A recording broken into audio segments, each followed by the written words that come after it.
अजिंक्य ऐसी अक्षरे रसिक मेळविन म्हणणारे संत श्रेष्ठ ज्ञानोबा माऊली। आम्हा घरी धन शब्दांचीच रत्ने, शब्दांचीच वस्त्रे यत्न करू, शब्दाची अमुच्या जीवाचे जीवन, शब्दाची वाटू जनधन लोका। मऊ मेनाहुनी आम्ही विष्णुदास, नाठाळाच्या माती हाणू काठी सांगणारे जगत श्रेष्ठ तुकोबार आहे। माझ्या शेतकरी वाचा व्यथा वेदना, इंग्लंडच्या साहेबापुढे शेतकरी वेशात मांडणारे महात्मा ज्योतिबा फुले। शिका, संघटित व्हा, संघर्ष करा, अरे अन्याय करणं पाप आहे, त्यावढी सहन करणं महापाप आहे, हा मूलमंत्र देणारे डॉक्टर बाबासाहेब आंबेडकर। या देशाची परंपरा, संस्कृती, आध्यात्मिकता जागतिक धर्म परिषदेमध्ये ठणकावून मांडणारे योद्धा संन्यासी विवेकानंद।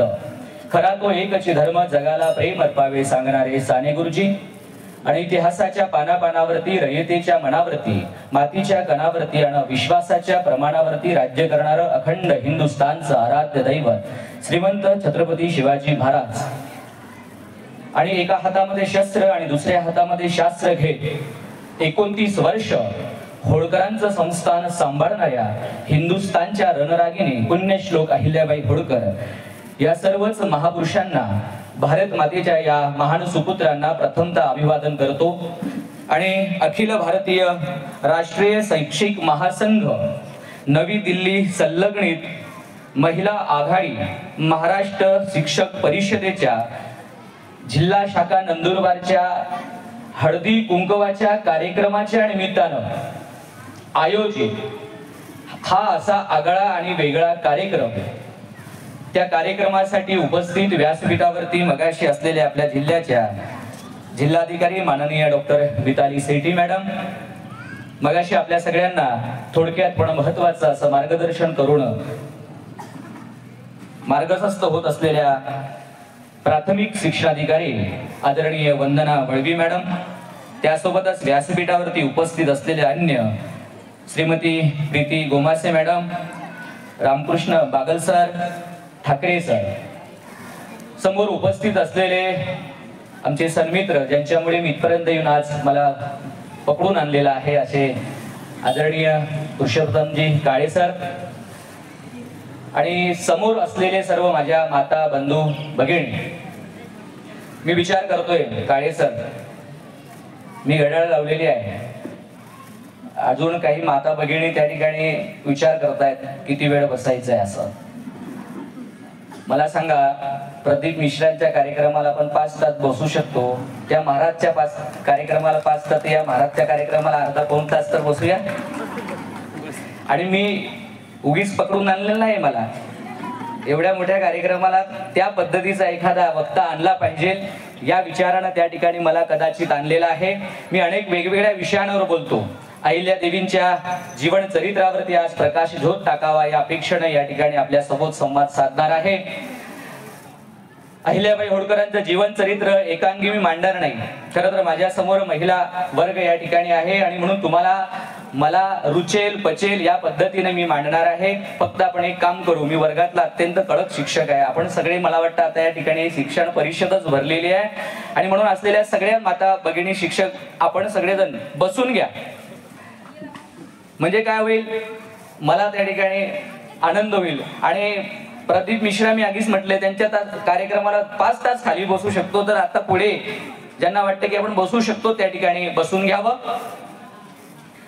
हळदी कुंकवाच्या कार्यक्रमाच्या निमित्तानं या ठिकाणी अहिल्या देवींच्या जीवनावरती प्रकाश टाकावा या विचारानं मी या ठिकाणी आलो। आल्या आल्या या ठिकाणी बसलो आणि मगाशी माझ्या शेजारी असलेले आदरणीय ऋषिकेश बारगळ सर त्या ठिकाणी बसले होते, त्यांनी त्यांचं नाव काही सांगितलं नाही, म्हटले तुम्ही अहिल्या देवी मांडणार आहात? म्हटलं हो बाबा। ते म्हटले तुम्हाला माहिती का मल्हारराव होळकर? ते म्हटले मी तळोद्याचा आहे आणि तुम्हाला माहिती का मल्हारराव होळकर? तेच वाक्य मी थांबवलं, म्हटलं हो माहिती आहे, मल्हारराव होळकरांचं मामांचं गाव त्या ठिकाणी तळोदा आहे। त्यामुळे कळलं की चला, माझं या ठिकाणी समाधान झाले की एका होळकर संस्थानांच्या वंशजातला एक वंशज या ठिकाणी आपल्या कार्यक्रमाला त्या ठिकाणी उपस्थित आहेत। माझा कार्यक्रम त्या ठिकाणी यशस्वी झाला असं मला वाटतंय। खरं तर अहिल्यादेवींचं बालपण, अहिल्यादेवींचं सगळं स्थळ, जन्मस्थळ त्या ठिकाणी अहमदनगर जिल्हा, ज्याला आम्ही याच त्या ठिकाणी अभिमानानं म्हणतो काय, अहिल्यानगर। ही सगळी नावं आम्ही आता बदलतोय, अनेक वर्ष आमच्यावरती त्या ठिकाणी औरंगाबाद त्या ठिकाणी छाताळावरती होतं, पण आम्ही बदललं आणि ठेवलं छत्रपती संभाजीनगर.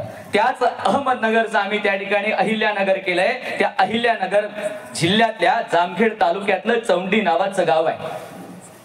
म्हणजे या नगर जिल्ह्यातली ही कन्या माळवा प्रांतामध्ये, त्या काळातला माळवा प्रांत, आता आपण इंदोर म्हैसूर त्या ठिकाणी म्हणतो, इकडे जाते. याचं पण आश्चर्य आहे. आणि एखाद्या राजा जो असतो ना, हा जन्मावाच लागतो. मग तो कुठेही असला तरी तो बरोबर आपल्या जागेवर जाऊन पोहोचतो. गंमत अशी आहे, तत्कालीन कालखंडामध्ये छत्रपती शिवाजी राजांनी जे मराठा साम्राज्य उभं केलं होतं, त्या मराठा साम्राज्याला त्या ठिकाणी अटक पासून कटक पर्यंत पोहोचविण्याचं काम नंतरच्या काळामध्ये पेशव्यांनी केलंय. याच पेशव्यांच्या या सगळ्या सरदारांमध्ये अत्यंत आपल्या स्वतःच्या कर्तबगाडीनं काम करणारा सरदार आहे मल्हारराव होळकर. खर तर मल्हारराव होळकर त्या ठिकाणी युद्धाच्या निमित्तानं राजस्थान मध्ये गेले. अहो, हत्ती आहेत, घोडे आहेत, पायदळ आहे, घोडदळ आहे, प्रवास करत त्या ठिकाणी जातात आणि युद्ध परत संपवून परत आले. आणि परत येताना या चौंडी गावाच्या नदीच्या काठावर थांबले आहेत. जसं आहे छानपैकी या ठिकाणी कुबेरेश्वर महादेवाचं मंदिर आहे. तत्कालीन कालखंडाचं जर आपण त्या ठिकाणी गावाचं चित्र पाहिलं तर गावाच्या शेजारी एखादी नदी हमखास असायची. आणि म्हणून हत्तींना, घोड्यांना त्या ठिकाणी पाणी मिळावं आणि म्हणून आजचा मुक्काम आपण या चौंडी गावाच्या नदीच्या काठावर करावा म्हणून सगळे सैन्यासह मल्हारराव होळकर थांबले आहेत. सकाळची वेळ आहे, नदीच्या काठावर मंदिर पण आहे. आणि म्हणून जर गाव बघायचं असेल ना तर अर्ध गाव, ज्या गावाला नदी आहे आणि नदीला जर पाणी असेल तर अर्ध गाव नदीवरच आपल्याला सापडतं. सकाळी बायका त्या ठिकाणी धुणं धुवायला गेले असतील, माणसं त्या ठिकाणी बैलांना त्या ठिकाणी पाणी पाजायला घेऊन गेले असतील, मुलं काहीच काम नाही म्हणून पोहायला गेलेले असतात. आणि म्हणून त्या चौंडी गावाच्या सगळ्या ज्या 8, 9, 10 वर्षाच्या मुली आहेत त्या नदीच्या काठावर त्या ठिकाणी आल्या आहेत. महादेवाच्या मंदिराच्या खाली त्या ठिकाणी खेळत आहेत. झिम्मा फुगडीचा खेळ खेळून झाला असेल, थकल्या म्हणून त्या ठिकाणी त्या वाळूमध्ये आणखी आपण त्या ठिकाणी काहीतरी बनवावं म्हणून कोणीतरी त्या ठिकाणी किल्ला बनवत आहे, कोणी घर बनवत आहे. या सगळ्यांमध्ये अहिल्या पण आहे. अहो, लहानपणापासूनच शंभू शंकराचं वेड या ठिकाणी अहिल्याला आहे. आणि म्हणून त्या वाळूमध्ये त्या ठिकाणी अहिल्या महादेवाची पिंड बनवते आहे. आणि महादेवाची पिंड बनविण्यामध्ये इतकी गुंतून गेली आहे, आजूबाजूला काय आहे त्याच्यावर लक्षच नाही आहे. आणि गंमत अशी झाली की एवढ्यात त्या होळकरांच्या सरदारांच्या त्या पागामधून एक घोडा सुटला, बिथरला आणि तो पळत सुटलाय. आणि सरळ तो त्या ठिकाणी ज्या मुली खेळतायत त्यांच्या दिशेने यायला लागलाय. मुलींनी पाहिलं की समोरून घोडा येतोय, आपल्या अंगावर यायचा. आणि म्हणून त्या ठिकाणी असलेल्या सगळ्या मुली तिथून पळतात, मंदिराच्या ओट्यावर जात आहेत. आणखी कुणीतरी बाजूला होण्याचा प्रयत्न करतायत. एक मुलगी पुढे गेली, पुन्हा माघारी आली, कारण सगळ्याच गेल्या पण अहिल्या मात्र त्या ठिकाणी महादेवाच्या पिंडीला बनविण्यामध्येच त्या ठिकाणी थांबली आहे. अगं चल लवकर, अगं समोरून घोडा येतोय, अंगावर यायचा ना, चल लवकर, अपघात व्हायचा, लागायचं, चल लवकर. अहिल्या म्हणते नाही, मी नाही येत. का ग? अगं मी महादेवाची पिंड बनवली. मग? अगं तो घोडा यायचा आणि त्या महादेवाच्या पिंडीवर त्या ठिकाणी पाय ठेवायचा ना. मग? अगं महादेवाची पिंड त्या ठिकाणी मुडेल ना. मग? अगं मी नाही येत, मी त्याचं रक्षण करणार आहे, तू जा. तुझं असंच आहे बाई, तू काय ऐकत नाही, तुझं वेगळंच असतं. म्हणून त्या मैत्रिणीने त्या ठिकाणी तिला हे केलंय आणि बाजूला गेली आहे. समोरून घोडा येतोय, महादेवाच्या पिंडीवर पाय ठेवेल आणि म्हणून त्या महादेवाच्या पिंडीला सुरक्षा दिली पाहिजे म्हणून स्वतःच्या हाताची कळे त्या ठिकाणी करून महादेवाची पिंड झाकण्याचा प्रयत्न छोटी बालिका अहिल्या करते. घोडा सुटलेला आहे, बिथरलेला आहे, पुढे त्या मुलींकडे जातोय हे मल्हाररावांनी पाहिलं होतं. आणि म्हणून दुसऱ्या घोड्यावर बसून मल्हारराव त्या दुसऱ्या पहिल्या घोड्याला पकडण्यासाठी माघारी आले. आणि अवघ्या 10-15 पावलं अहिल्या ज्या ठिकाणी त्याच्या आधी मल्हाररावांनी तो बिथरलेल्या घोड्याला थांबवलाय. थांबवलं पण समोर पाहतात तर एक 8-9 वर्षांची पोरगी त्या ठिकाणी मातीमध्ये खेळते, काहीतरी करताय. आपण ही मोटरसायकल चालवत असून अचानक त्या ठिकाणी एखादं छोटस बाळ कोणीतरी आलं तर आपल्याला जसा राग येतो तसं मल्हाररावांनाही राग आलाय. घोड्यावर बसल्या बसल्या त्या ठिकाणी त्या अहिल्याला म्हणजे पोरी कळत नाही का तुला? अगं सगळ्यात बाजूला झाल्यात, समोरून घोडा येतोय, बाजूला व्हायचं सोडून तिथं काय बसली आहे? कळत नाही का तुला? आणखी 2-4 शब्द त्या लहान मुलाला जसे रागवावे तसे रागवले. असं रागवल्यावरती एखादं पोरग त्या ठिकाणी अश्रू गाळायला लागतो. पण अहिलेनं त्या ठिकाणी मल्हारराव होळकरांकडे पाहिलंय. घोड्यावर बसलेले मल्हारराव होळकर, अहो रुबाबदार लढणारा चेहरा, मिशा, डोक्यावर पागुट आहे, कमरेला तलवार आहे आणि असा सरदार त्या ठिकाणी समोर अहिल्याला रागवतोय. अहिल्या म्हटली, हो मला दिसला ना घोडा, मग उठायला पाहिजे, पडायला पाहिजे, कळत नाही तुला? नाही अहो मी या महादेवाची पिंड बनवली ना, मग या महादेवाच्या पिंडेवरती त्या घोड्यानं पाय ठेवला असता ना, पिंड मुडली असती ना, मग अहो मग जे आपण निर्माण केलेलं असतं, जे आपण तयार केलेलं असतं, त्याला आपण वाचवायचं असतं, त्याला सांभाळायचं असेल. वेळ प्रसंगी जीव धोक्यात घालावा लागला तरी चालेल आणि कमीत कमी कधी कधी आपण त्या ठिकाणी आपला जीव गेला तरी चालेल, पण जे आपण निर्माण केलेलं असतं ते सांभाळायचं असतं. हे कदाचित त्या ठिकाणी अहिल्याच्या पुढच्या आयुष्याला कलाटणी देणार आहे. अरे 8-9 वर्षाची पोरगी काय उत्तर देते? मगाशी मल्हारराव होळकरांच्या चेहऱ्यावरती तो राग, द्वेष, थोडीशी चिडचिड, थोडासा राग होता ना, तो कुठे गेला आणि आता त्याच्या चेहऱ्यावरती एक कौतुक मिश्रित असा भाव झालाय. चेहऱ्यावरती सहजतेने स्मित हास्य आलेलं आहे. मनामध्ये अनेक विचार आले आहेत आणि त्या विचारांनीच मल्हारराव घोड्यावरनं खाली उतरले. अहिल्याजवळ आले, डोक्यावरनं हात फिरवता म्हटलं, शाबास लेका, आवडलं तुझं हे बोलणं. कोणाची लेक तू? मी आमच्या या चौंडी गावातले माझे वडील पाटील आहेत. अच्छा, काय नाव त्यांचं? मानकोजी शिंदे. हो का? मग तुझ्या घरी आम्हाला घेऊन चलतेस? आम्हाला चहा वगैरे पाचशील का? चला की, चहा कशाला, जेवायला खाऊ घालते की. आणि म्हणून अहिल्याचा हात धरून मल्हारराव होळकर म्हणजे भावी सासऱ्याला धरूनच त्या ठिकाणी घरी आणते. मानकोजी शिंदेच्या घरी त्या ठिकाणी अहिल्याच्या घरी अहिल्या आपल्या त्या मल्हाररावांना घेऊन आले. मानकोजी शिंदे बाहेरच त्या ठिकाणी बसले. आपल्या पोरीने काय नवीन उपद्व्याप करून आणलंय असं त्या ठिकाणी वाटतंय. आणि म्हणून मल्हाररावांनी त्या ठिकाणी ओळख करून दिली. नमस्कार केलाय, मी मल्हारराव होळकर, पेशव्यांचा सरदार. मल्हारराव होळकर आणि पेशव्यांचा सरदार म्हटल्याबरोबर मानकोजी शिंदेची पाचावर धारणच झाली. अहो होळकरांना मल्हारराव होळकरांना कोण नाही ओळखत? फरक एवढाच होता, मल्हार होळकरांची कर्तृत्व माहिती होतं, मल्हाररावांचं नाव माहिती होतं. पण आजच्या काळामध्ये जसं त्या ठिकाणी फेसबुक, व्हॉट्सअप स्टेटस असतं म्हणून तसा फोटो आपल्याला लगेच दिसतो, तसा काही मल्हारराव होळकरांचा फोटो मानकोजी शिंदेंनी पाहिला नव्हता. मानकोजी शिंदेंना ते माहिती नव्हतं हा तोच व्यक्ती आहे, पण ज्याचं नाव आपण ऐकले आहे. हिंदवी स्वराज्यासाठी ज्या छत्रपती शिवाजी राजांनी हे हिंदवी स्वराज्य उभं केलंय, त्या हिंदवी स्वराज्यातले जे जे महत्वाचे सरदार आहेत त्यातले मल्हारराव होळकर आहेत. आणि ते मल्हारराव होळकर एका साध्या गावातल्या पाटलाच्या घरासमोर त्या ठिकाणी उभे आहेत आणि नमस्कार करतायत. आजच्या भाषेमध्ये एका मुख्यमंत्र्याने गावाच्या पोलीस पाटलाच्या घरी येऊन नमस्कार करणं असं ते काम आहे. मानकोजी शिंदे म्हटले, अहो तुम्ही काय नमस्कार करताय? मीच की तुम्हाला नमस्कार करतोय. नमस्कार आणि पायाला त्या ठिकाणी सरळ स्पर्श करण्याचा प्रयत्न करता असू द्या. लक्षात घ्या, त्या नदीच्या काठावरनं मानकोजी शिंदेच्या घरापर्यंत येत असताना उगाच ही 10 पावलं मल्हारराव होळकर चालत आले नाहीयेत. या 10 पावलांमध्ये 10 विचार मल्हारराव होळकरांच्या मनात होते. काय होते? मल्हारराव होळकरांचा मुलगा खंडोजी, हो 11-10 वर्षांचा त्या ठिकाणी झाला. लग्नासाठी त्या ठिकाणी, आणि त्या काळात तर लहानपणीच लेकरांची लग्न व्हायची. आपल्या लेकराचं लग्न करायचंय, मुलीचा शोध चालला होता. होळकरांच्या संस्थानाला शोभेल अशी त्या ठिकाणी सून हवी आहे. नुसती सून नाही तर होळकरांच्या संस्थानाला सांभाळेल अशी त्या ठिकाणी रणरागिणी हवी होती. आणि आपसुकच त्या ठिकाणी या अहिल्याच्या बोलण्यातनं त्या ठिकाणी मल्हारराव होळकरांनी मनातल्या मनात अहिल्याला सून म्हणून त्या ठिकाणी वरलं होतं.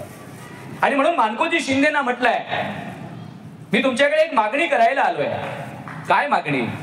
अहो माझा मुलगा खंडोजी त्याचं लग्न करायचं आहे आणि तुमची लेक अहिल्या त्या ठिकाणी आमच्या मुलासाठी आणि आमची होळकरांची सून म्हणून त्या ठिकाणी हवी आहे, आमचा हा प्रस्ताव आपल्याला मान्य असेल तर सांगावं. अहो, एका मुख्यमंत्र्याच्या घरी जर साध्या सरपंचाची मुलगी जात असेल तर आनंदच होणार आहे ना.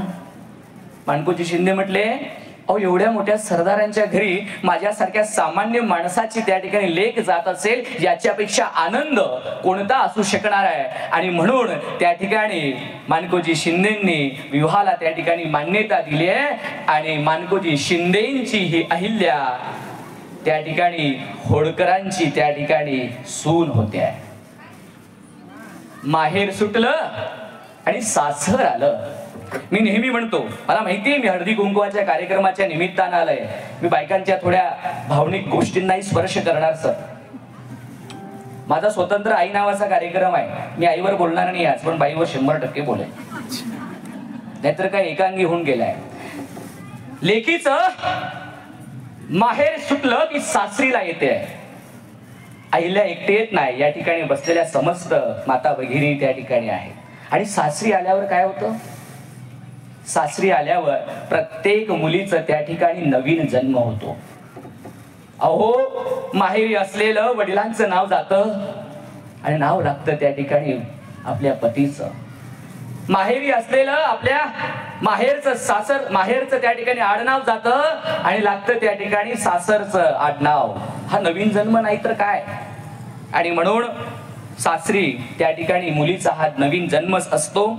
आणि म्हणून आज हळदी कुंकवाच्या कार्यक्रमाच्या निमित्तानं मी बोलत असलो तरी मी पुरुष प्रधान संस्कृतीत वाढलेला व्यक्ती आहे आणि पुरुष प्रधान व्यक्तीचे संस्कार माझ्याशी आम्हा सगळ्यांना वरती आहे.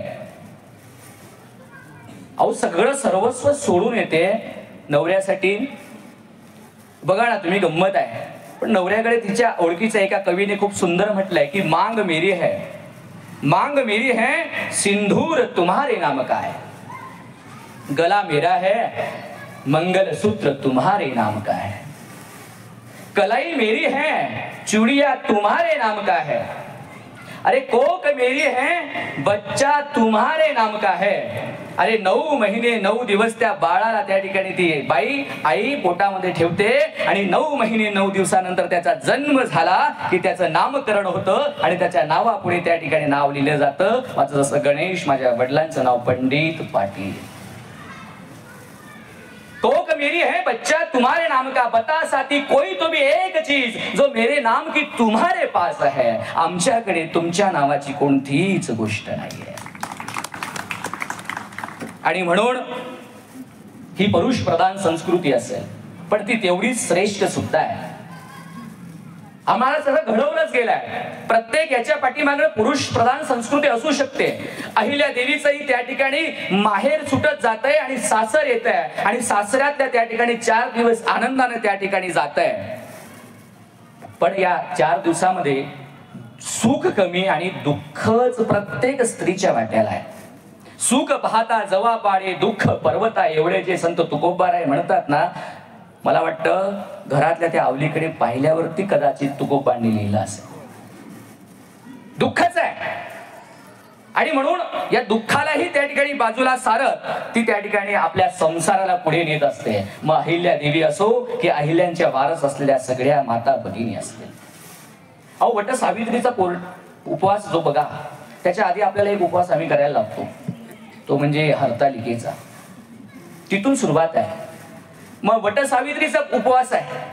या वट सावित्रीच्या उपवासाच्या बाबतीतून मला एक गंमत वाटते की आपल्याकडे भारतीय संस्कृतीतल्या स्त्रियांची ताकद काय आणि परदेशस्थ संस्कृतीतल्या स्त्रियांमध्ये फरक काय आहे. परदेशस्थ संस्कृतीतली एक स्त्री आपला नवरा मेला म्हणून त्याच्या थळग्यावर त्या ठिकाणी हवा घालते. माझ्यासारखा एक तत्ववेत्ता तिथं गेला, म्हटले काय बाई तुम्ही आमच्याकडच्या सती सावित्री अनुसयेच्या जागेवर हो तुम्ही. हो, नवरा मेल्यावरती इथं जिवंत नवऱ्याला कोणी हवा घालत नाही आणि तुम्ही मेलेल्या नवऱ्याच्या थडग्याला हवा घालताय. वा वा वा वा, ग्रेट आहे. ती स्त्री बाई जे उत्तर देते ना ते सगळ्यात महत्वाचं आहे. ती म्हटले थांबाव महाराज, तुमचं प्रवचन थांबवा, मी इथं हवा का घालते ते ऐकून घ्या. म्हणजे आमच्यामध्ये अशी पद्धत आहे नवरा मेल्यावरती दुसरं जर लग्न करायचं असेल तर नवरा मेल्यावर त्याचं ती थडगं केलं जातं. त्या थडग्याला त्या ठिकाणी रंग लावला जातो आणि तो रंग जोपर्यंत कोरडा होत नाही तोपर्यंत दुसरं लग्न करता येत नाही. आणि म्हणून हा रंग लवकर कोरडा व्हावा म्हणून मी हवा त्या ठिकाणी घालते आहे. आणि आमच्याकडे दरवर्षी नवरा कसाही असो त्या वट सावित्री पौर्णिमेला त्या ठिकाणी जाते आणि 7 फेऱ्या मारते आणि म्हणते जन्मोजन्मी हाच नवरा मिळू दे. म्हणून ग्रेट आहे आमची. डोक्यावर तिचा पदर आहे, आल्या गेल्यांचा आदर आहे, साधू संतांची कदर आहे, ती आमची इंडियन मदर आहे. दुःख आहे 70 वर्षाच्या कालखंडामध्ये अहिल्याच्या आयुष्यामध्ये दुःखच त्या ठिकाणी भरणार आहे. या संसार वेलीवरती त्या ठिकाणी 2 फुलं त्या ठिकाणी उमलली. मुलगा त्या ठिकाणी आहे मालोजी आणि मुलगी आहे मुक्ताबाई. सासरे मल्हारराव, पती खंडोजी. काही नाव मुद्दामून लक्ष ठेवली पाहिजे आपण. चरित्रात काय लक्षात राहिलं बघ, काही त्या ठिकाणी कमीत कमी त्यांची वंशावळ तरी लक्षात राहील तरी भरपूर आहे. आणि म्हणून मुलगी जी आहे ती मुक्ताबाई आहे, मुलगा मालोजी आहे. संसार वेलीवरती 4 दिवस सुखाचे जात आहेत. मगाशी सूत्रसंचालन करणाऱ्या ताईच्या वाक्यात मला एक खूप सुंदर वाक्य त्या ठिकाणी आलं होतं. काही झालं माता भगिनी हो, संरक्षण, संस्कार आणि संगोपन करण्याची जबाबदारी तुमचीच आहे. काय सांगतोय? संरक्षण, संस्कार आणि संगोपन करण्याची जबाबदारी तुमचीच आहे. कारण ज्यावेळेस आम्ही छत्रपती शिवाजी राजांचं नाव घेतो त्यावेळेस आम्हाला जिजाऊच आठवतात, शहाजी राजे नाही. आणि म्हणून जर चुकलं असेल तर त्या ठिकाणी आपल्या बालकाला त्या ठिकाणी उभं करण्याची जबाबदारी आपली आहे. अहो, छत्रपती शिवाजी राजांचा हा वारस घेणारी अहिल्यादेवी आहे. नवरा आणि मुलगा दोघांमध्ये सगळ्या स्त्रियांचं आयुष्य जातं. आणि म्हणून एका कवीचं वाक्य मला फार, कवीची ओळी फार आवडतात. मुलगा म्हणतो, ए आई दिव्याची वात मोठी कर, ए आई दिव्याची वात मोठी कर, मला वाचता येत नाही. नवरा म्हणतो, ए दिव्याची वात छोटी कर, मला झोप येत नाही.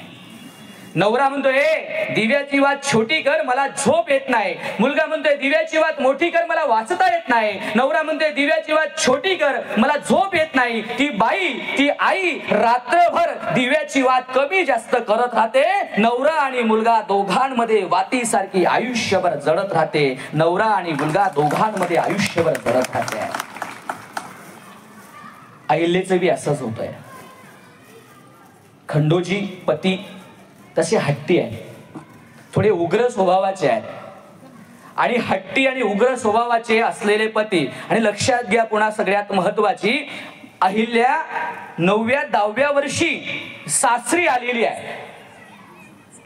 आणि सासरी आल्यावरती खरं तर तिचं खरं जीवन जेव्हा सुरुवात होते तेव्हाच ती त्या ठिकाणी सासरी आले. त्या काळात सगळ्याच मुली अशा पद्धतीने यायच्या.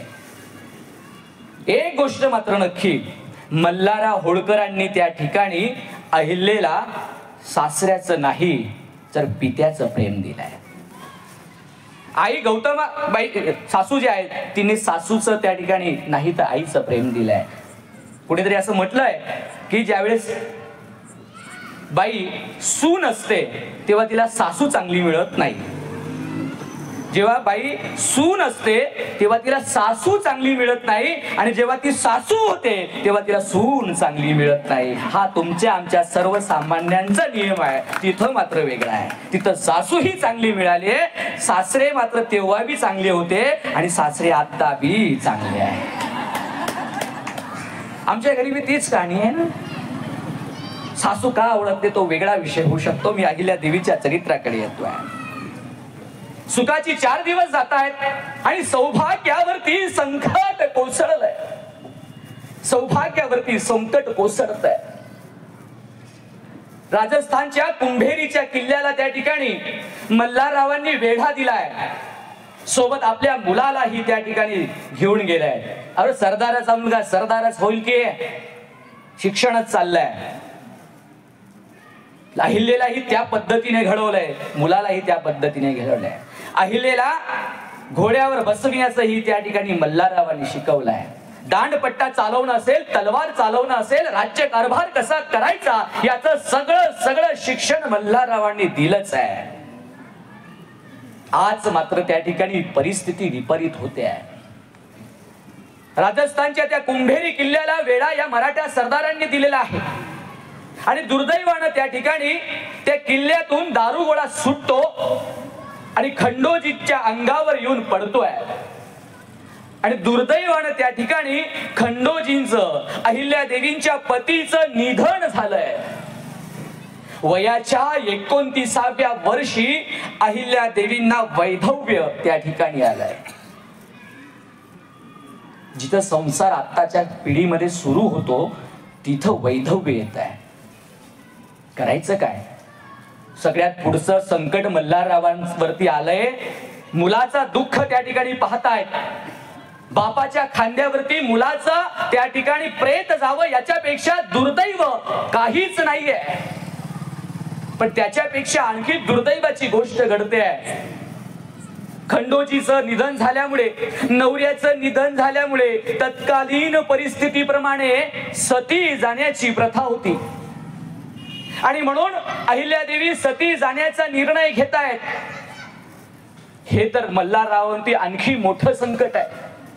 अरे खंडोजी एकुलता एक मुलगा गेला आणि अहिल्याही त्या पद्धतीने जर सती गेली तर या होळकरांच्या संस्थानांना सांभाळेल कोण? ज्या मोठ्या उदात्त विचारसरणीनं त्या ठिकाणी चौंडीच्या त्या नदीवरनं मी अहिल्याला आणलं, ती अशा पद्धतीने जर त्या ठिकाणी सती गेली तर होणार कसं? आणि म्हणून मल्हारराव होळकरांनी त्या ठिकाणी अहिल्यादेवीला विनंती केली, बाई ग, अगं माझा लेक गेला याचं दुःख मी माझ्या उरात ठेवतोय, पण त्यात तूही जर अशा पद्धतीने सोडून गेलं तर मी कोणाकडे पाहायचं? या होळकरांच्या संस्थानातल्या जनतेने कोणाकडे पाहायचं? मी पिकलं पान आज आहे उद्या नाही, मग कोण सांभाळेल? नातबा पगावा त्या ठिकाणी मालोची पाहिजे तसं नाही सांभाळ करत. त्याचं दुःख वेगळं आहे. काही गोष्टी मी टाळेल इतिहासातल्या, ज्या सांगितल्या नाही पाहिजे. शेवटी लक्षात घ्या, शहाजी राजांचा ज्यावेळेस मृत्यू झाला त्यावेळेस जिजामातेनं ही सती जाण्याचा निर्णय घेतला होता. पण केवळ छत्रपती शिवाजी राजांनी त्या ठिकाणी आपल्या आईला गळ घातले, विनंती केली, रडले धाय मोकून त्या ठिकाणी शिवाजी महाराज. आणि म्हणून लेकरासाठी त्या ठिकाणी जिजाईनं सती जाण्यापासून त्या ठिकाणी थांबल्या होत्या. आज आपले सासरे, पित्या समान सासरे धाय मोकून रडतायत म्हणून त्या ठिकाणी त्या अहिल्यादेवीनं सती जाण्यापासून स्वतःला थांबवलाय. बघावं, होळकरांच्या संस्थानाचा सगळा कारोबार त्या ठिकाणी अहिल्या बघते आपल्या सासऱ्यांसोबत. कारण सासरे तर नेहमीच त्या युद्धाच्या मोहिमेवरती असायचे. मग अर्थकोश असेल, सामाजिक प्रश्न असतील, धार्मिक प्रश्न असतील, या सगळ्या अंगाने त्या ठिकाणी अहिल्यादेवी राज्य कारभारातल्या एकेका गोष्टीकडे पाहायला लागल्या आहेत. आणि दुर्दैवानं 7-8 वर्षांनी त्या ठिकाणी मल्हारराव होळकरांचाही मृत्यू झालेला आहे. पित्या समान सासऱ्यांचा मृत्यू झाला आणि आकाश त्या ठिकाणी कोसळावं ही परिस्थिती अहिल्यावरती आली आहे. नवऱ्याचं दुःख त्या ठिकाणी पचवत तोपर्यंत सासऱ्याचा मृत्यू होतोय. ते दुःख उरात बाळगायचं आणि जनतेच्या कामामध्ये स्वतःला झोकून द्यायचं. आणि जनतेचं काम करताना स्वतःच्या सुखाला, स्वतःच्या आवडी निवडीला बाजूला ठेवावं लागतं. माता भगिनी हो, मगाशी कलेक्टर महोदय या ठिकाणी, जिल्हाधिकारी मिताली सेठी मॅडम या ठिकाणी बसल्या होत्या. वर्षभरामध्ये मी अनेक कार्यक्रमांचं सूत्रसंचालन काळेसर करत होतो आणि सकाळी केलंय. पर मागच्या आठवड्यात तर महसूल विभागाचं त्यांचं सूत्रसंचालन मी त्या क्रीडा विभागाला करत होतो. सकाळी 8 वाजता उद्घाटन होतं, कलेक्टर मॅडमांच्या हस्ते होतं, त्यांचंच डिपार्टमेंट होतं. सकाळी 8 वाजता त्यांना जुळे मुलं आहेत, 2.25 वर्षाचे लेकरं त्या ठिकाणी. आता तरी मॅडम व्यवस्थित थोड्याफार आल्या होत्या, खरं आहे. आणि कोणतीही महिला कोणत्याही पदावर बसू द्या, नटणं थटणं हे महिलांचा प्राथमिक आणि हक्काचा पहिला अधिकार आहे. त्यांनी ते दुःख व्यक्त करून दाखवलंय. नाही करतायत. 2 लेकरांना, जुळ्या लेकरांना सांभाळायचं आणि या जिल्ह्याला सांभाळायचं, त्यात तर आणखी एक लेकर असतं आमच्यासारखं, ते सांभाळणं आणखी अवघड असतं. आणि म्हणून संस्थानासाठी, जनतेसाठी स्वतःचं दुःख बाजूला करून त्या ठिकाणी लक्ष घालतायत. सासऱ्यांचा मृत्यू आणि वर्षभरांनी पुन्हा पुन्हा त्या ठिकाणी अहिल्यावरती संकट कोसळले आणि आपला स्वतःचा पोटचा मुलगा मालोजीचाही या ठिकाणी मृत्यू झालाय. सासऱ्यांच्या मृत्यूनंतर 1 वर्षाच्या आत स्वतःचा मुलगाही त्या ठिकाणी गेलाय. किती दुःख पचावावं. आणि दुर्दैवाचा फेरा तिथून सुरू होतोय. तरीही म्हणतोय, तरीही सक्षमतेनं अहिल्यादेवी त्या ठिकाणी कशा उभ्या राहतात पहा. होळकरांच्या संस्थानाला आता वारीसच नाही, कोणी पुरुषच राहिलेला नाहीये. मग काय, होळकरांच्या संस्थानामध्ये असलेला प्रत्येक ठिकाणी टपलेलेच असतात, टपलेलेच असतात. सामाजिक परिस्थिती फार वेगळी आहे. आणि म्हणून ज्या घराला उंबरठा नसतो ना, ज्या घराला उंबरठा नसतो त्या घराच्या आत कोणीही येण्याची हिंमत करतो. आणि ज्या घराला उंबरठा असतो, उंबरठा याचा अर्थ पुरुष, त्या घराकडे वाकड्या नजरेने पाहण्याची कोणाची हिंमत होत नाही, हे तेवढंच सत्य आहे. होळकरांच्या संस्थानाचा दिवाण गंगाधर चंद्रचूड त्याचं नाव आहे. गंगोबा तात्या प्रेमाने त्याला म्हणायचे. याच्या मनात एक भावना आली, काय, अरे होळकरांच्या संस्थानाला कोणी वारीसच नाही, म्हणजे या होळकरांच्या संस्थानाला आपणच त्या ठिकाणी गिरंकृत करायचं आहे, आपणच त्याचे राजे व्हावेत. पण अहिल्यादेवीच्या पुढे त्या ठिकाणी डाळ शिजत नाही.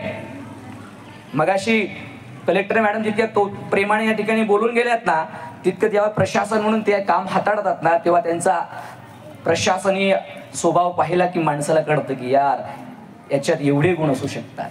त्यामुळे गंगाधर चंद्रचूडचं काही त्या ठिकाणी चालत नाहीये. मग करायचं काय?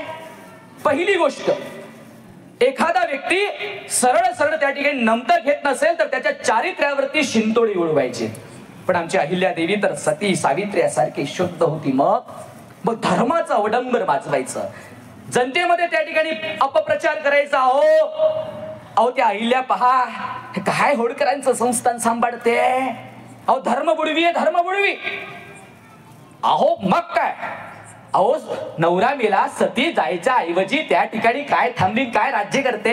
धर्म नाही बुडवलं तर काय, अरे धर्म बुडला म्हणूनच तर त्या ठिकाणी सासरे लगेच गेले. अरे धर्म बुडवला म्हणून तर लेकर असं पोरग असं निघालं आणि मेलं. याच्यातनं तरी म्हणजे स्त्रीवरती जर आघात करायचा असेल तर तिच्या कुटुंबातल्या माणसांचा त्या ठिकाणी तिचा इमोशनल भाग करायचा. अहिल्या काय करेल, नम्र होईल असं वाटतंय, राज्य आपल्याला देईल असं वाटतंय. पण अरे अहिल्यादेवी होळकर आहे, लेच्या पेच्याची त्या ठिकाणी काम नाहीये. एवढं सगळे केल्यावर ही अहिल्यादेवी टचचा मत होत नाहीये. पुन्हा दुसरं कारस्थान, पुण्यामध्ये असलेला एक पेशव्या, ज्या पेशवाईमध्ये त्याला तिथं स्थान नाही, असा रघुनाथराव पेशवा, राघोबा दादा, तिथं स्थान नाही म्हणून त्या राघोबा दादाला गंगाधर चंद्रचूडनं पत्र पाठवलंय, खलिता गुप्त. राघोबा दादा या की, या महेश्वर माळवा जो प्रांत आहे इंदोरचा, होळकरांचा, अहो इथं पुरुषच नाहीये, वारीसदारच नाही, तुम्ही या आणि काय करा, जिंका. आणि स्त्रीज आहे, बाई आहे, अहो तुम्ही नुसते आले, त्या घाबरून त्या ठिकाणी पडून जाईल. राघोबा दादांनाही वाटते असं आयतच असं मोठं साम्राज्य आपल्याला मिळतंय. मग काय, राघोबा दादा ही पुण्यावर निघाले सैन्य घेऊन. पण अहिल्यादेवी ही कच्च्या गुरुची चेला नाहीये. अरे छत्रपती शिवाजी महाराजांना आपला आराध्य दैवत मानणारी अहिल्यादेवीच्या लक्षात घ्या, जसं छत्रपती शिवाजी महाराजांकडे हेर खातं, गुप्त हेर खातं सक्षम होतं ना बहिर्जी नायकांसारखं, तसं अहिल्यादेवींचं ही हेर खातं सक्षम होता. आणि अहिल्यादेवीपर्यंत हा निरोप मिळाला की गंगाधर चंद्रचूडने अशा पद्धतीने कारस्थान करून राघोबा पेशव्यांना बोलवलंय आणि राघोबा पेशवे होळकरांच्या संस्थानावर चालून येत आहे. अहिल्यादेवींनी ही एक पत्र लिहिलंय. विदुषी अहिल्यादेवी म्हणतात ते उगीच नाही, एक पत्र लिहिलंय आणि पाठवलंय. आणि त्या पत्रात काय म्हटलंय पहा, राघोबा दादा, अहो राघोबा काका, तुम्ही होळकरांच्या संस्थानावर चालून येत आहात, या स्वागत आहे तुमचं. पण लक्षात ठेवा, या ठिकाणी अहिल्यादेवी आहे आणि नुसती मी एकटी नाही, 5000 स्त्रियांचं त्या ठिकाणी लढणार त्या ठिकाणी सैन्य मी उभं केले. आणि हे सत्य आहे. स्वतःच्या स्वराज्यामध्ये त्या ठिकाणी स्त्रियांना प्रशिक्षण देणारी अहिल्यादेवी आहे. दांडपट्टा असेल, तलवारबाजी असेल, घोडेस्वारी असेल, या सगळ्यांचं प्रशिक्षण देणारी अहिल्यादेवी आहे. या राघोबा काका, आमची अशी तुमची त्या ठिकाणी नाळ आहे. क्षिप्रा नदी ओलांडून तर पहा, या क्षिप्रा नदीच्या पाण्यामध्ये रक्ताचे पाठ वाहतील. पण लक्षात घ्या राघोबा काका, इतिहास काय लिहिला जाईल, विदुषी काय लिहिते पहा. इतिहास काय लिहिला जाईल, समजा तुम्ही आमच्याकडनं त्या ठिकाणी पराभूत झाला तर इतिहासामध्ये नोंद होईल, मराठे स्त्रियांकडून पराभूत झाले. यदा कदाचित शंभू शंकर महादेव आमच्यावर प्रसन्न झाले नाहीत आणि आम्ही पराभूत झालोच, तरीही इतिहास त्या ठिकाणी लिहिला जाईल. आणि इतिहासामध्ये काय लिहिलं जाईल, अरे मराठ्यांच्या तलवारी त्या ठिकाणी बायकांवर चालल्यात आणि काय मर्दुंगी मराठ्यांनी केली. म्हणजे आड भी चित भी मेरी और पट भी मेरा है. शेवटी राघोबा दादाही मराठ्यांचं रक्त आहे. थोडीशी बुद्धी भ्रष्ट झाली आणि राघोबा दादांचं लक्षात आलं हे पाणी अंगावर येत आहे. राघोबा दादा निघून तर गेले पुण्यावरून, करायचं काय, गावापर्यंत पोहोचलेत ना, थोडेच राहिले. राघोबादाने खलिता पाठवला, नाही नाही नाही नाही आईल्या, अगं तुझी गैरसमज होत आहे, अगं तुझे सासरे वारलेत, मुलगा वारला वर्षभरापूर्वी आणि सांत्वन करायचं माझं राहिलं होतं म्हणून सांत्वन करायला येतोय. या सांत्वन करायला या, वडिलांच्या भूमिकेतनं त्या ठिकाणी याल तर तुमच्या चरणाशी आम्ही आमचा पाय, तुमच्या चरणाशी आम्ही मस्तक त्या ठिकाणी नतमस्तक होऊ. पण शत्रू म्हणून तुम्ही त्या ठिकाणी याल तर याच त्या ठिकाणी माळवा प्रांताच्या मातीमध्ये गाडल्याशिवाय राहणार नाही. ही अहिल्या देवी मल्हारराव होळकरांची सून आहे, यावरती लक्ष असू द्या. ही अहिल्या देवी आहे. जिथं जे शक्य आहे ते केलंय. समाज सुधारक अहिल्या देवी त्या ठिकाणी म्हटलं जातं. नुसती बोलकी नाहीये, स्वतःच्या प्रांतामध्ये दरोडेखोरांचं त्या ठिकाणी उच्छाद मांडलाय. गावाची गावं ही दरोडेखोर लुटू लागली. गावाची मायबाप जनता त्या ठिकाणी अहिल्या देवीकडे गाऱ्हाणं मांडायला लागली. काहीतरी करा या दरोडेखोरांचं, शेती बाळी घरातलं सगळं लुटून नेताय, काय करावं. अहिल्या देवीने दवंडी पिटली आहे आपल्या प्रांतामध्ये. या दरोडेखोरांचा जो कोणी बंदोबस्त करेल, या दरोडेखोरांचा जो कोणी बंदोबस्त करेल त्या व्यक्तीला माझी लेक मुक्ताई त्या ठिकाणी मी त्या व्यक्तीसोबत लग्न लावून देईल. आणि यशवंत फणसे नावाच्या जिगरबाज मर्द तरुणानं त्या ठिकाणी या सगळ्या दरोडेखोरांचा बंदोबस्त केलाय आणि अहिल्या देवी समोर उभं केलाय. अहिल्या देवीने त्या ठिकाणी त्या यशवंत फणसे सोबत आपल्या लेकीचं लग्न लावून दिलंय. ही समाज सुधारक आहे. बरं, ज्या दरोडेखोरांना उचललं त्यांना तुरुंगात नाही टाकलं. एखाद्या स्त्रीच्या हातात जर कारोबार दिला ना, त्या स्त्रीचं ममत्व त्या ठिकाणी जागृत होतच. त्या दरोडेखोरांना अहिल्या देवीने काय करावं, आपल्याच राज्याच्या सुरक्षा रक्षेमध्ये त्यांना ठेवलंय, त्यांना नोकरी दिली आहे. आपल्याच वेगवेगळ्या प्रांतामध्ये त्या ठिकाणी गावांमध्ये त्या ठिकाणी सुरक्षा रक्षक म्हणून तैनात केलाय. आमच्या देशामध्ये सुद्धा त्या ठिकाणी आता नक्षलवाद त्या ठिकाणी माजलेला आहे. या नक्षलवाद्यांना आपणही म्हणतोय तुम्ही समर्पित व्हा, आम्ही तुम्हाला तुमचं पुनर्वसन करू. ही अहिल्या देवीची त्या ठिकाणी दूरदृष्टी आहे. आणि म्हणून अनेक वर्ष त्या ठिकाणी आपल्या सगळ्यांना माहिती आहे की अहिल्या देवीने त्या ठिकाणी मंदिरांचा उद्धार केला. 12 ज्योतिर्लिंगांचा उद्धार करणारी अहिल्यादेवी आहे. संपूर्ण हिंदुस्थानमध्ये अहिल्यादेवी म्हणून ओळखलं जातं. ज्या सोरटी सोमनाथाच्या मंदिराचा उद्ध्वंस त्या ठिकाणी झाला, त्या सोरटी सोमनाथाला जर तुम्ही दर्शनाला गेलात तर अहिल्यादेवींचं प्रतिमा त्या ठिकाणी अर्धपुतळा त्या ठिकाणी आहे आणि तिथं लिहिलं आहे की या सोरटी सोमनाथाचा उद्धार करणाऱ्या अहिल्यादेवी त्या ठिकाणी आहे. मला या निमित्ताने रामायणातला एक प्रसंग आठवतोय. मी आता समारोपाच्या भागाकडे जातो, वेळ माझी संपत आली आहे. रामायणामध्ये एक अहिल्या होऊन गेली. आपल्या सगळ्यांना माहिती आहे की गौतम ऋषींच्या पत्नी अहिल्या त्या ठिकाणी अहिलेला शाप मिळाला आणि ती शिळा झाली. आपण सगळ्यांनी रामायणात ऐकलंय. त्या अहिलेचा उद्धार कोणी केला? रामाने केलाय. कृत युगातल्या रामाने त्या अहिलेचा उद्धार केला.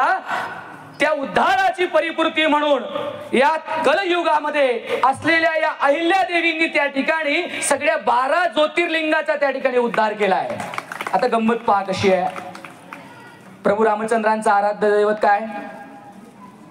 प्रभू रामचंद्रांचं आराध्य दैवत शंभू शंकर आहे. म्हणजे रामाला प्रसन्न करायचं असेल तर शंकराची पूजा करायची. आणि हनुमानाची पूजा, हनुमानाला प्रसन्न करायची असेल तर रामाची पूजा केली पाहिजे, असं आहे. एकमेकांशी आहे. आपण प्रदीप मिश्रांच्या प्रवचनात भरपूर ट्रेनिंग झालंय, त्यामुळे काही विषय नाही. आणि म्हणून त्या रामाची उतराई व्हावी यासाठी या कलयुगातल्या अहिल्यानं त्या ठिकाणी हिंदुस्थानच्या सगळ्या 12 ज्योतिर्लिंगांचा त्या ठिकाणी उद्धार केलाय. आणि म्हणून अशा या पुण्यश्लोक म्हणून आम्ही त्या ठिकाणी म्हणतोय. पुण्यश्लोकचा अर्थ काय? संत. जे का रंजले गांजले त्याशी म्हणी जो आपुले, तोची साधू ओळखावा देव तेथेच जाणावा, असं म्हणतोय. आणि म्हणून येणाऱ्या जाणाऱ्या माणसांना त्या ठिकाणी राहण्याची व्यवस्था, त्या ठिकाणी धर्मशाळा भाडणारी अहिल्यादेवी आहे. गरज कशाची आहे? पाण्याची आहे. आणि म्हणून अनेक भागांमध्ये, अनेक गावांमध्ये त्या ठिकाणी कालवे उभे केले आहेत, तलाव उभे केले आहेत, विहिरी उभे केल्या आहेत. तुमच्या आमच्या नंदुरबार मध्ये सुद्धा आपण ज्या वेळेस जातो त्या बाजारामध्ये अहिल्यादेवींची ओळख म्हणून ती अहिल्या देवीची विहीर म्हणून ओळखली जाते. अहो, असं हिंदुस्थानात एक गाव नाही ज्या ठिकाणी अहिल्यादेवींच्या कामाचं त्या ठिकाणी नाव नाही. नुसतं नाव नाही, काही ना काही त्या ठिकाणी अहिल्यादेवीने उभं केलंय. अशा अहिल्यादेवींचं त्या ठिकाणी चरित्र आपल्या सगळ्यांना प्रेरणादायी आहे. आणि म्हणून जगण्याचं हे साधे पण तिच्या अहिल्यादेवींच्या आयुष्यात आहे. घोंगडीवर बसायच्या आणि घोंगडीवर बसल्यावर आपला राज्यकारभार करायच्या. या सर्वसामान्य माणसं सहज त्या ठिकाणी यायच्या. कोणत्याही प्रकारचा मोह नाही. एका अनंत फंदी कवीने त्या ठिकाणी अहिल्यादेवींचं चरित्र लिहिलं. अनंत फंदी तर सुरुवातीला त्या ठिकाणी सगळे शृंगारिक लावण्या लिहायच्या. चरित्र लिहिलं, अहिल्यादेवीने समर्पित केलं. अहिल्यादेवीने ते चरित्र घेतलं आणि त्या नदीमध्ये वाहून सोडून दिलं. आणि अनंत फंदीने सांगितलंय, माझं चरित्राची काय गरज आहे? हो, चरित्रच लिहायचं असेल तर शंभो शंकराचं, देवाचं चरित्र लिहा. माझ्या नावाची, माझ्या चरित्राची मला कशाची अपेक्षा नाही. अहिल्यादेवींनी स्वतःच्या आयुष्यामध्ये आपल्या राज्यातल्या कोणत्याही मंदिराला, कोणत्याही तीर्थक्षेत्राला स्वतःचं नाव दिलेलं नाहीये. लक्षात घ्या. जे जे जनतेसाठी करता येईल ते करण्याचा प्रयत्न अहिल्यादेवीनं केलेला आहे. अहो, महेश्वर साडी आपल्या सगळ्यांना माहिती आहे. त्या महेश्वर साडीचं सुरुवात सूतगिरणी आपल्या त्या महेश्वर मध्ये सुरू करणारी अहिल्यादेवी आहे. शेवटी 70 वर्षांचं आयुष्य अहिल्यादेवींना प्राप्त झालंय. मृत्यू सांगू नये कोणाचा, असं म्हणतात. म्हणून रामायणामध्ये सुद्धा रामकथाकार जे आहेत, सध्या मी रामायणावर अभ्यास करतो म्हणून रामकथाकार सीतेचा तो शेवटचा भाग कधी सांगत नाही. राज्याभिषेक झाला की विषय संपवतात. 70 वर्षांचं आयुष्य आहे. पण या 70 वर्षांच्या आयुष्यामध्ये किती दुःख भोगावं, किती दुःख पाहावं. स्वतःच्या पतीचा मृत्यू डोळ्यात देखत पाहिलाय. स्वतःच्या सासऱ्यांचा मृत्यू डोळ्यात देखत पाहिलाय. स्वतःच्या मुलाचा मृत्यू डोळ्यात देखत पाहिलाय. मायाओ, स्वतःच्या लेकी जावयाचा म्हणजे आपला नातू याचा मृत्यू अहिल्यादेवीने पाहिलाय. स्वतःच्या जावयाचा यशवंत फणसेंचा मृत्यू डोळ्यात देखत पाहिलाय.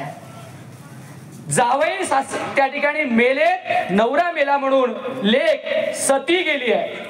म्हणजे स्वतःच्या मुलीचा मृत्यू त्या ठिकाणी पाहिलाय. इतक्या सगळ्यांचा मृत्यू पाहूनही अहिल्यादेवी त्या ठिकाणी केवळ आणि केवळ जनतेच्या सुख दुःखासाठी त्या ठिकाणी उभी राहिली आहे.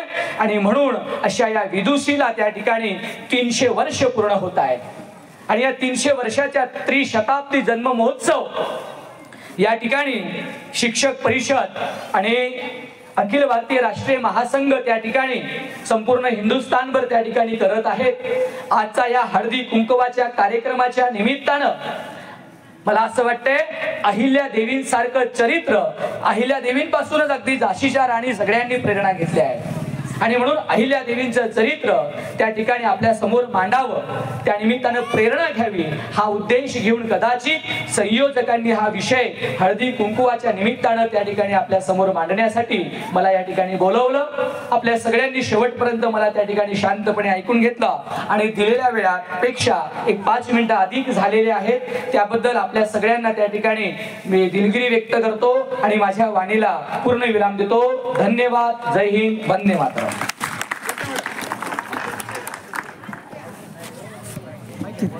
बोलतो